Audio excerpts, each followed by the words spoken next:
All right, wonderful people, welcome back to this wonderful channel where we bring you back-to-back update and information. In case you have not joined our social media handle, what are you waiting for? Kindly go ahead and subscribe, like, comment, share, and also remember to on your notification button so that whenever our news is dropping, you will be the first who will collect them. All right, recently something happened in Anambra State where about 13 people from Ebonyi State were pied in Anambra State. And a lot of things has been going on, trollings online and the rest of them. And there has been a lot of blame from Ebonyi people. Of course, there has been this long beef between Ebonyi and Anambra State as a result of what has been going on, for a long time. For example, in Anambra State, you see the Anambra people, cursing the Ebonyi people. They even use your name for a curse. They call you Abakaleke, this Abakaleke person. Even if Anambra man wants to abuse his brother, he will use Abakaleke. You are acting like an Abakaleke person to abuse his brother. Now, as a result of this incident, Governor Francis Nwufuru of Ebonyi State has strongly condemned the gruesome killing of 13 Ebonyi indigenes residing in Oboji, Orumba South local government area of Anambra State during their monthly town union meeting held penultimate on Monday. Gunmen had on June 30th, 2025, opened fire indiscriminately on peaceful gathering of the natives, leaving 10 people dead and several others injured. In a statement signed by his chief press secretary, Monday Ozo, the governor described the killing as barbaric and direct assault on peace, unity, and the sanctity of human life. Governor Nwifuru called on security agencies to launch a swift and thorough investigation, arrest the perpetrators, and ensure they are brought to justice without delay. We received with deep shock and utter dismay the tragic report of the recent gruesome killing of 13 Ebonyi indigenes residing in Oboji, Orumba South local government area of Anambra State. This senseless act of violence against law-abiding citizens is not only barbaric but a direct assault on peace, unity, and the sanity of human life. It is unacceptable, and I frown strongly at such heinous act in their entirety, the governor said. Nwifuru has already reached out to his Anambra State counterpart, Governor Charles Chukwuma Soludo, urging him to ensure a transparent and speedy investigation into the killing. He emphasized that failure to bring the perpetrators to justice could strain the cordial relationship between the two states. It defies logic and human decency that a peaceful town union meeting would be targeted in such a brutal manner. This kind of barbarism has no place in modern society, and we will deploy every legal and state instrument to unmask the perpetrators, he assured. All right, but according to the information we are having, uh, is that the people who did this thing are also from Ebonyi State. The people who did this thing are also from Ebonyi State, according to the information we have. But according to the police public relation officer of the state, SP Tochukwu Ikenga disclosed in a statement made available to newsmen on Wednesday in Oka.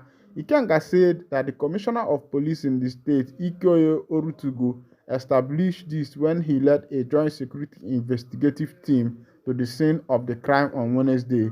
The team comprises of police, the Nigerian Security and Civil Defense Corps, and other security agencies. The incident is not a targeted attack on indigenes of any state, but a cowardly action of common enemies of the state, Orutuagu said. He said that the CP confirmed that the arrest of a male suspect, Sunday Mbono, over the incident, who is currently assisting the police in their investigation. According to the statement, during the interaction with some stakeholders of the community, including traditional prime ministers, President General of Oboji community, and son of the landlord, where the meeting was held, some revelations were made. There is a leadership squabble in association of Ebonyi State indigenes in the area. The meeting that recorded the incident is the factional leadership of Ebonyi indigenes living in Oboji, Orumba South local government area of Anambra State. It was alleged that the association had earlier complained and written a petition to the PG of Oboji without recourse to the security agencies. Ikenga said that as the PG was trying to use an alternative dispute resolution strategy to resolve the issue, it escalated to a record of the unfortunate incident. The son of the landlord confirmed that one of the victims was a tenant in their compound and gave some details that the joint investigative team was working on. The PPRO said that the joint security team condoled with the people of Ebonyi State, especially the family and friend of the deceased, and also wish the injured a quick recovery. All right, according to this information, what happened was that this Ebonyi State people, it was not even the Anambra people that carried out this thing. It was also people from Ebonyi State that did this thing because they were having a leadership faction uh, among this Ebonyi organization that are in Anambra State. So probably the people who want this particular leadership to be removed from the office are the people who launched this attack while these people were having a meeting. And I wonder why a statesman would be so barbaric against his own statesman. This is a barbaric act. This act is not called for. I wonder why this kind of thing is taking place. Yes, we are complaining of issue of Fulani herders who are invading a lot of various communities, buying people and the rest of them. And now we have the issue of fellow statesmen buying themselves also because of a meeting, because of an association meeting, where you people could have, ironed out this matter amicably. And instead of ironing out the matter amicably, it resulted to killing your fellow statesman, to sending your fellow statesman to early grave just because you want to occupy an office. So I think the